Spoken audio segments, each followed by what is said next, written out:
So you've been in the ring for some pretty incredible moments. We've talked in the episodes past. Guys were chanting DDT when you're in the ring with Hulk Hogan, and you've had the huge baby face reactions and crowds just going bananas. But in this moment, they're not even booing. It's just total silence. Total silence, man. And that's when it's dangerous. Did you prefer that though? Do I prefer it? Yeah, just in terms of, do you want to be cheered or booed? They're chanting DDT. I'd rather be booed. It's a lot safer. I know that night I went out to get into my rental car, and there wasn't much need to get into it. I could have just, forget about it because all the glass had been knocked out of it. I tried to get in and drive it off. And when I got into the car, all of a sudden it's surrounded, and now they're trying to turn the car over with me in it, and it was pretty exciting. That's crazy heat. Yeah. But that goes back to like when leaving Mexico. Oh yeah. Jake had so much heat in AAA. Oh my God. Oh my God. But before we talk about AAA, I want to ask, we've heard the story we've all seen the snake bite. And I've even heard the story of Jake not being sure about letting the snake bite him beforehand. But when you come back through the curtain after it's already happened, what's it like? What does Randy say? What does Liz say? What does Vince say? Vince loved it. Oh my God. Yeah, he loved it. Randy was like, damn, brother, I'm not sure what the hell, man. Because Randy, you got to understand Randy, man. He thinks everybody was out to get him. Yeah. He's just the way he was wired. And, he was, oh my God. And he always thought everybody wanted his spot. I'm not like that. I never have been like that. But there are guys that do stupid stuff. But no, he's afraid to open the door, man, because he's not sure what your intentions are. And he was freaking out because it was bleeding. And but he was sure that it wasn't going to kill him because of this, but he worried himself into an infection. Did he really? Yeah. His arm swelled up like that. Oh, it could have been because the snake was on there. The saliva and stuff got into him, but he wound up getting infected and stuff. And he didn't quit wrestling. Of course, his arm was like this big, but he kept going. But Elizabeth, she was freaked out. She was totally freaked out. And she'd give me dirty looks for, I guess, probably a couple of weeks, when something gets real fast out there, that's when it can go sideways or it could be amazing. Yeah. And I think in this scenario, no matter what, it was amazing because that's one of the most iconic pictures in wrestling, him wrapped up in the ropes and Jake right above him, man, That's the whole thing with, it's like when I did the thing with Earthquake. Vince wanted me to be knocked out of the ring and not see Earthquake do the squash on the snake. Which wasn't in there. No, there was actually, for people out there. There was actually, because the ESP or SPCA was there. They had the head lady in that city be there to check the snake before and after the squash.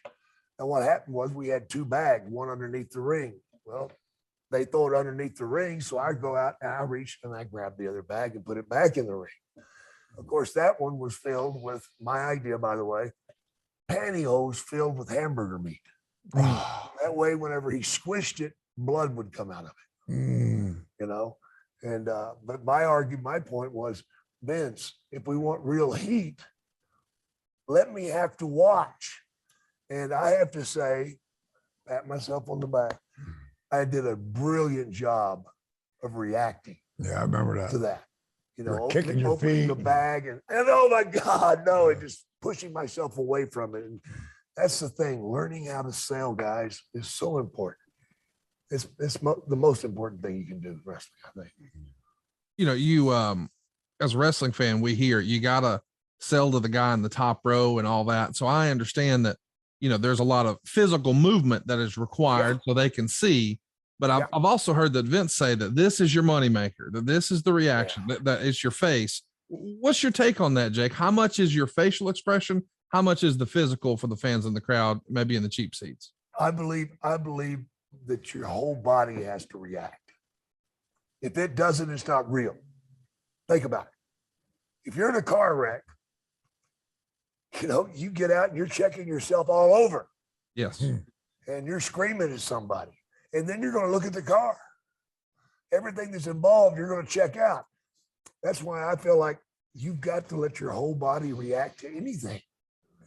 If you're selling your arm, then you got to see the pain in the face. Is it hurting in the shoulder? You're protecting it. You're protecting it. How you protecting it? By putting the other hand out and pushing away, trying to keep the guy off of you because you're hurt. You're wounded. It's common sense. And just to interject, like that's the kind of shit that Jake would teach me on the road. When we were on there together and we look back at what I was doing, he goes, why were you doing this? Because what would you do in the real scenario? You'd get your hand pulled off your throat. You'd be kicking your feet around. You'd be trying to move your body. He would give me all those little, like, now you got to go out there and figure that out. But you got to think, shoot, and work. If a guy's choking you, you're not going to have your hands out here doing this. Right. You're going to be trying to scratch his face, get those damn hands off of him. That's like the guy that his leg's been worked on for 5-6 minutes, and then he gets in a corner and the guy turnbuckles him and he runs across the ring and hits a turnbuckle. Are you serious? Collapse halfway. What's that hurting? Nothing. It's making it real. Keeping it real. The element of doubt. So let's circle back to the Macho Man Liz thing. That is maybe the most iconic feud I think I remember. I know a lot of maybe older fans would remember the DDT on the floor from Saturday night's main event with Ricky Steamboat. But for me, the snake, man, I was 10 years old at the time and it made such an impression, especially when they ran it with the big X over it, which again just builds the intrigue even more. Like it must be really bad. And genius move by WWF. I had guys come to me and say, aren't you pissed off they put the X over it? I said, are you kidding me? That makes it even more. It does. Why do you say that? I said, because it lets the human mind decide what's behind the X. Everybody in the world fears something. What's your idea of the worst way to die? Well, I don't want to drown. Somebody else doesn't want to be shot or cut. Whatever. So that's your worst fear. When you put an X over something, where does your mind go? To your worst fear. And it shows the pain of that. So that's where you've got to let the fan decide how bad it is. One of the best angles I ever saw was in Louisiana back in the 70s. And Bob Sweetan was the heel. And he had a loaded boot, and he had tapped the boot and something would slide in the boot and he would kick the guy and that'd be the end of the match. Everybody knew he had a loaded boot, but they couldn't prove it until Ken Mantell in a match tied Sweetan up in the ropes and stole his boot. All right. Stole the boot. Now, Mantell carried it to every town. He put the boot in the corner. Sweetan would try to get it back, but he wouldn't be able to. Well, then they're gonna have a match on television. And here's the deal, folks. Sweetan against Mantell. If Sweetan wins, he gets his boot back. If Mantell wins, he gets the title. That's the deal. They promoted it for 2 weeks. Comes the day of the match. Sweetan goes to the ring. No Mantell. Where the hell is he? Why would he miss this? Something must be wrong. Already creating the doubt. Sweetan's in the ring barking, hey, he's not here. I win. No, we're going to give him some time to get here. So they let it go 3/4 through the show. And about 5 minutes before the end, Mantell staggers into the arena, bloody, mud on him. Looks like he's been through hell. And Sweetan sees him and Sweetan takes off. A week later, they interview Mantell and he goes, I don't want to talk about what happened, but Sweetan knows. Ask him. Won't you ask him what happened? You know, that hotel, and just by them saying that hotel, I must have met 200 people that actually went by that hotel and seen Sweetan and 3 of his friends beating the shit out of Mantel before the show. The human mind is a place you can play. Yeah. And Theater of the mind. And we all want to be a part of that. We want to believe. Yes. Yeah. Of course we do. It's like Santa Claus, bro. It goes all the way back to that. Yeah, man. When you're a kid, when you find out you don't, what?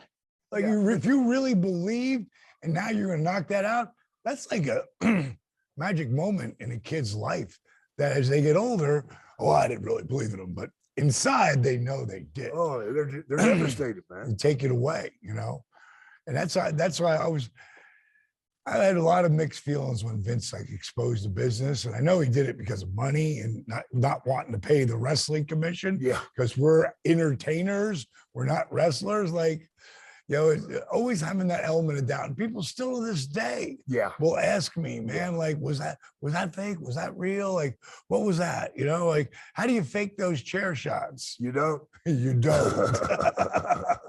That's I always consider that the greatest compliment when a fan came up and said, Jake, I know wrestling's fake, but that time that guy did that, you were pissed off.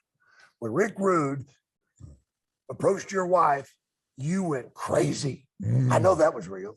And then I think to myself, Jake, you did that one right. You did that one right. And when fans got angry and attacked me or something, I considered myself doing the job very well. When the old woman cut me with a knife, 70-something years old, and cuts me with a box cutter as I'm going to the ring. I turn around and I see the security, they got this old woman down. I think she's had a heart attack, So I turn like, man, is she going to be okay? Like, is she going to be okay, man? She just cut you. What did she do? She didn't cut me. Look at your arm. That son of a bitch. And I put a boot to her, not a solid one. No, I didn't. But I talked to her after the match and she was crying. They were arresting her. And she told me that she had walked in the room and her grandchildren were watching wrestling. And there was Jake the Snake putting a snake on somebody. And she made the comment of, by God, that son of a gun needs his kicked. So I'd teach him a lesson. And they all laughed at her. Oh, Granny, get out of here. You're just blowing air. They disrespected her. She took it to heart. She had never been to a wrestling match before that night.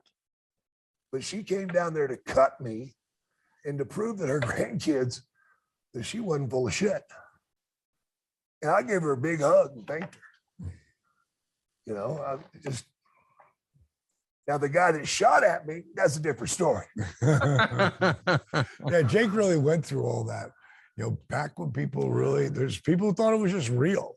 And even if they didn't think it was real, like we're reviewing heels every week. When I look at somebody and it's really making me like dislike the character, Doing a good job. Doing a good job, man. And that's one of the things we might as well talk about heels now, right? I don't know, segue. Oh, Okay, sure. Yeah, might as well. Yeah, absolutely. We're plugging it every single week. If you guys haven't already, we want you to go check out Heels. The show on Stars, season 1 is in the can. We understand they're working on season 2 now. And we've talked about episode 1 and episode 2, but episode 3 is called Cheap Heat. And this is where we start to hear about a wrestling veteran named Ricky Rabies, who wait. Say that. Cause I just want to say, let's just talk before we get into that. I want to talk about the finish. Cause we can talk about the finish, the end of the show and 2. And what's really unique about the end of that, if you go through episode 2, if you haven't seen it, stop watching, or just go watch it, and get caught up, because I'm going to tell you what happened at the end. It's not like a cliffhanger, but it's part of building the character and the story, and that's what I really love, because the first episode kind of hard to watch a little bit, cheesy. But they were trying to explain to people like who have no idea what wrestling is, what wrestling is, and how it's done. And in this episode, I should say that in the second episode, they started to build the characters, and you see his wife say, there's squirrels up in our attic, and you get up there and, get them out. And, and then later you see in the show, you see Jack, who was played by Stephen Amell.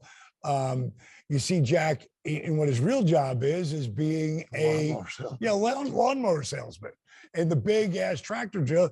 And he's trying to sell it to one guy. And he says, he said, me and my dad, I'll never forget it, man. He'd be out there cutting that lawn, and he'd bring me up, and he'd let me drive, and he's drinking a beer, and, and he's going through this memory to get that guy's memories are made on tractors. Yeah. If it didn't sell, but he was trying to create the memory.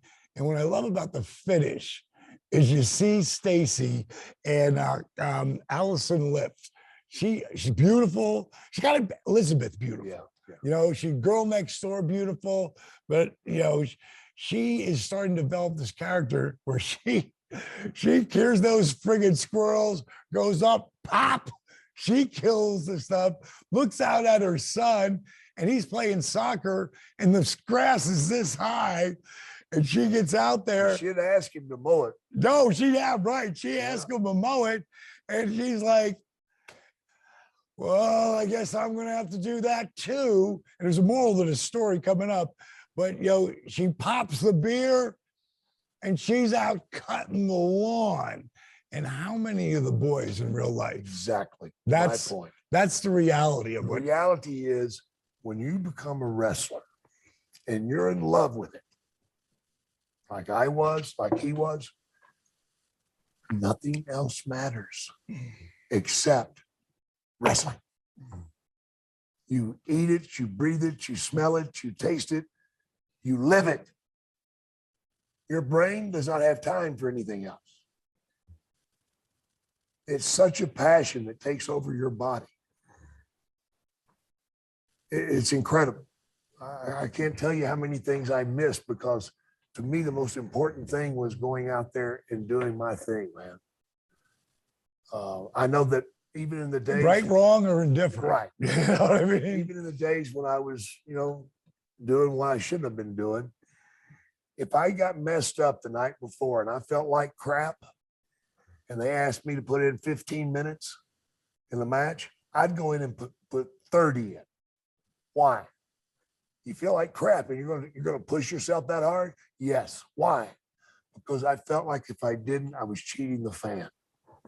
And I will not ever cheat the ring. Because to me, that was my wife. The ring was. Because that's the only thing that mattered.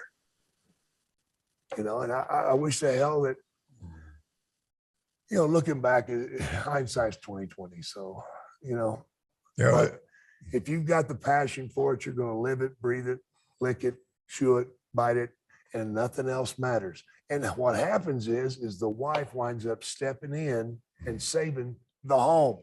Right. The home. She's the glue that keeps it all together. We all think we're the studs. We're not the studs, man. Our wives were the studs. They're at home dealing with everything. I mean, everything. Finances, all of it, doing it all. And you can see, like, throughout that episode 2, and it's going to just get even more intense. It's the beginning of this being a wrestling show, but it's not a wrestling show. It's about family and community and all the heartaches and the ups and the downs. The love. Wrestling is just something that they're doing. It's kind of like when we did the resurrection of Jake the Snake. It wasn't about wrestling. It was about brotherhood and caring about each other and helping each other. And it just happened to be about 3 wrestlers. It wasn't about, and that's what I like really starting to happen in episode 2. So going into episode 3, sorry for raking your eyes there, Conrad. Oh, no, all good.